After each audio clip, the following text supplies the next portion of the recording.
Hello. This is specifically for my students who are enrolled in my self-care through children's book exploration class. We are going to do a few things today. Okay? Are you excited? This is your lecture. So, we talked a little bit about the importance of, let's have some light. We talked about the importance of windows, mirrors, and sliding glass doors in children's books. Now that came from Dr. Rudine Bishop, not from me originally. She coined those terms. I hope y'all remember what they're about. Do you remember what they're about? Let's talk about it. So when we look at a window, we're looking outward, right? Windows help us to see inside somebody else's experience. So if I go out my window right now, I might see what's happening on my street. I might see what's happening in my neighbor's house, but it's not happening to me directly. I'm looking outward. When I'm looking in a mirror, I'm seeing self. I'm seeing me. Now I might see that I have spinach in my teeth. I might see, wow, you have your mama's eyes, but I see me. I'm represented in that mirror, right? That mirror is reflecting me. Kind of nice. And then there's a sliding glass door. I don't know how y'all, but I remember being the kid at hospital, hotel, wherever they had a sliding glass door, grocery store. Then when those doors did the open and shut, I felt like I was magic. All I had to do was stand on that rug and the door opened.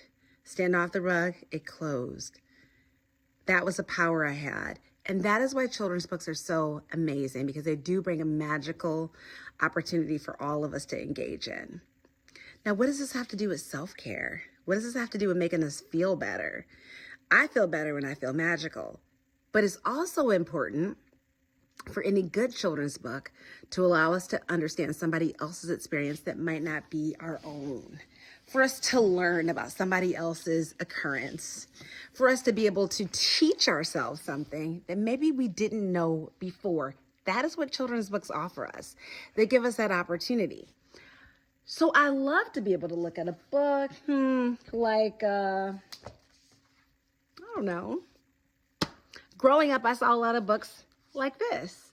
Now, this is a great book. This is not me shading it. This is Freckle-Faced Strawberry. But I saw a lot of books where there were people on the cover that didn't look like me. So I got a lot of windows, tons of windows. Is that important? Windows are good. We need to see what's going on outside.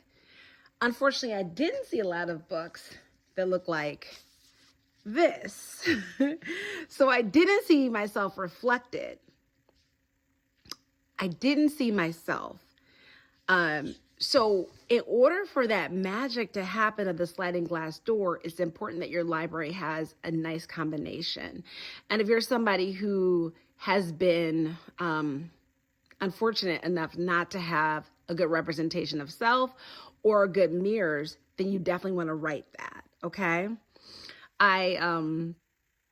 I think that it's important when you're thinking about children's lit to understand that many children's books have a social, emotional component built into them.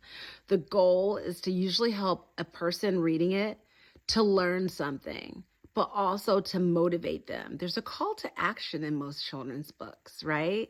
There's a way to help you to feel better about yourself. This is Summer Camp Survival right now. Whoops, there it is. Summer Camp Survival. I am the author of Summer Camp Survival. This is, my first middle grade novel, believe it or not. It's thin, it's not a lot of pages, but it's fantastic for young people to feel better about who they are. But also, it does not shield you from the reality of bullying and what that looks like. So our main character, Mackenzie's right there in the center. Now she's looking in a mirror. She's reflecting. She's looking at her own mirror. There's a person on either side of her who may not be so kind to her, who are also looking in the mirror themselves, but they're also looking at her. And she does not look very happy. Now, I'm going to encourage you to get the book to understand more about what's happening.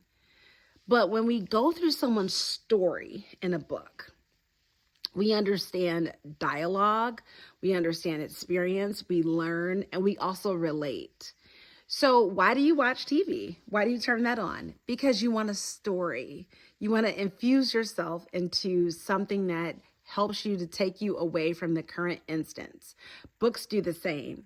They give us that self-care of being told a story, right? I make up stories for my son all the time, but I'm an author. But stories are powerful. Even now that he's older, he still likes me to tell him stories. And guess what? I still love to hear stories too. Although I'm a grown woman, and children's books have always been available to me and very helpful to me. This is a children's book called Each Kindness. It's by Jacqueline Woodson, an incredible prolific author. But this book talks a lot about kids and how they treat each other. And it deals with themes of regret. It also deals with themes of empathy and what it looks like when people come together. But can we talk about the self-care of even looking at the images in this book? You know, children's books span. They could be a middle grade novel, or they can fit really easily in your backpack, or they can be bigger like this. But look at that picture.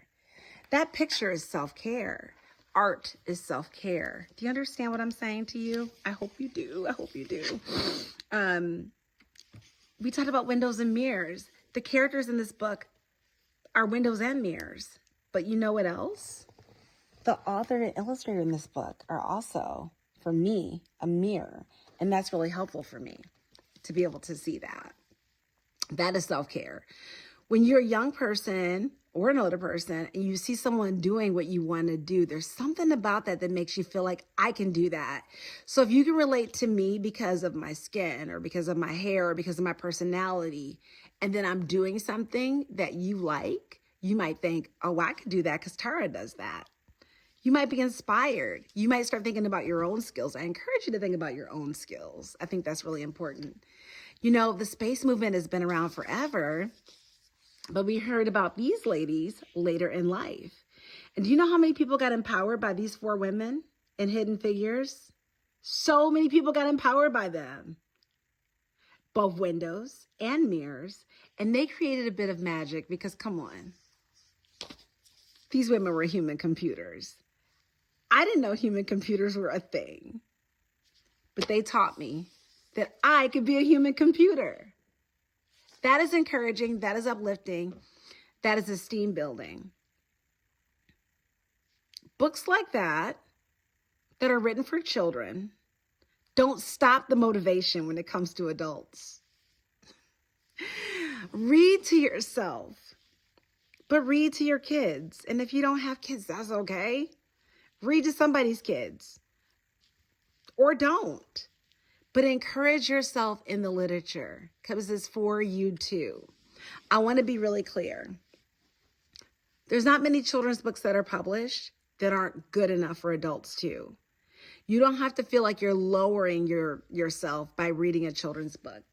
They're just quicker stories sometimes. This is the ARC I received. ARC is an advanced reader copy, so this book ended up looking a little bit different than what you see. But I still think it's so bright and happy, and I love yellow. I love sunshine. I mean, I kind of made my eyes look like a little bit of a sunrise, sunset. Sunflower Sisters. It's intriguing, right? Look into it. See what story you find in there. See what common themes. How about our kids that we can't get off the games? How about us that we can't get off the games? Because we're all gaming, right? Jerry, he changed the game. Look at him. Now, in order to know more about what he did, although you might have an inkling, you have to find the book. Jerry changed the game. Is that intriguing? I hope so. There is inspiration in children's books. There is motivation in children's books. There are stories that call us to action, to actions of empathy, to actions of care, to actions of self-care for ourselves and for other people. Actions that teach us.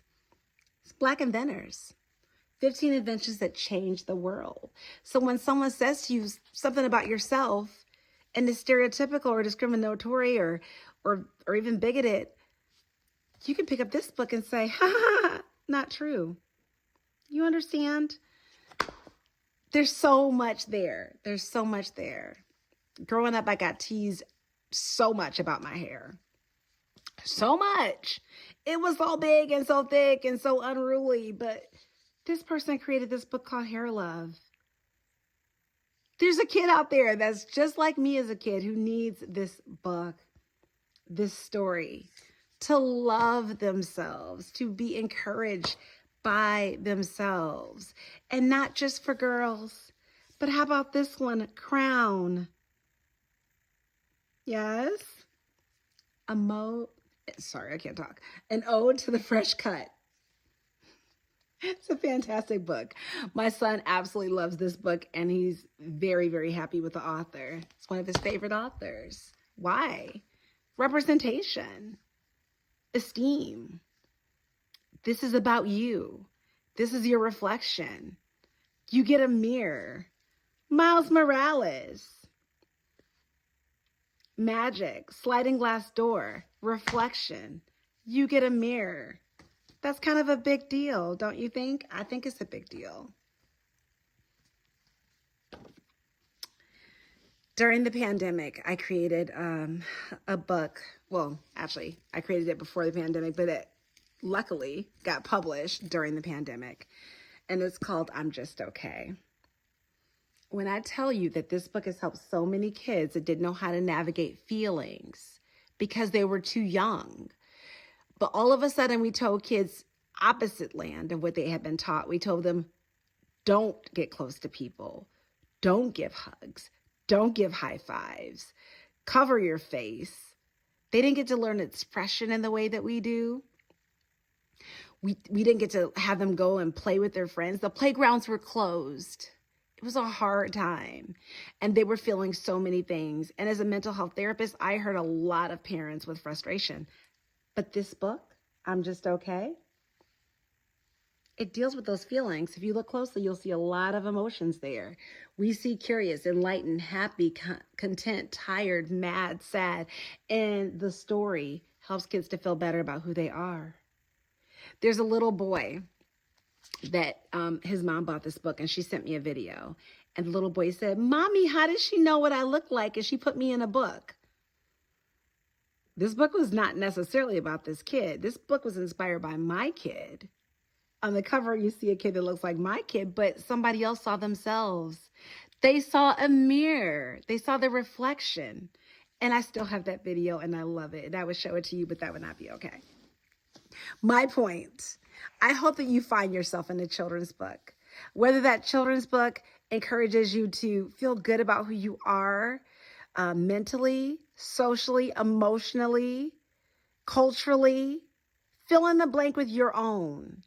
If you are a student in my class, thank you for taking it. But take advantage of the opportunities to dig into the books. You don't have to spend a ton of money. But if you see an author you like, support them because they need it right now. You understand? Authors need support. But go to your libraries. Ask them to have those books too. Make them spend money too. Make sure that your community gets these books and they understand the value of them. Just a quick fun lecture for you. I remind you that Tuesday is office hours. So you're going to do some work on your own, looking for children's books that represent who you are. Whoever you are, find representation in your books. Specifically, what you're going to do is you're going to follow Dr. Rudine Sims Bishop's mission. You're going to find books that are windows. You're going to find books that are mirrors. And you're going to find books that are sliding glass doors. And if you can find a book that covers all three, amazing. But I'm excited for you. And also talk about how you can relate to all three.